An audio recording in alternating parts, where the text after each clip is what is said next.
Next week at Mount Kumgang Resort, the two Koreas will finally hold a long overdue reunion for families separated by a war that divided a nation.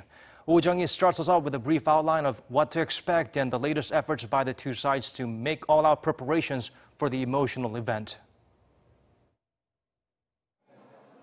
Next Monday, the two Koreas will start their first family reunions in 3 years, with the mood in Seoul and Pyongyang in full support of cooperation.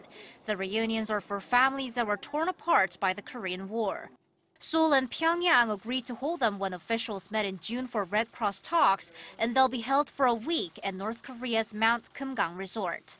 The reunions are held in 2 rounds, the first when people chosen by South Korea meet their relatives from the north, and the second when those chosen by North Korea meet their relatives from the south. Seoul is sending 89 people, each of whom gets to take a relative with them as a chaperone. On Sunday, ahead of their trip, the South Koreans will all gather in the eastern city of Sokcho, where they'll be told about the do's and don'ts where they're in the north. After spending the night in Sokcho, they'll cross the border on Monday morning. For 3 days at North Korea's Mount Kumgang, they'll have 11 hours divided up into 6 sessions to spend time with their long-lost relatives, having meals together and chatting with each other, either in a public meeting room or in their private rooms. And their tearful reunions will come to a close on Wednesday.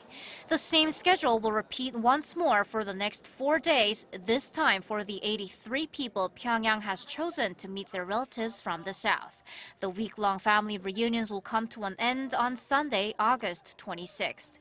Currently, an advance team from South Korea is at the Mount Kumgang Resort working with the North Korean authorities to fine-tune the details of the reunion schedule so as to minimize the inconvenience for the participants, most of whom are in their 80s and 90s and have difficulty moving.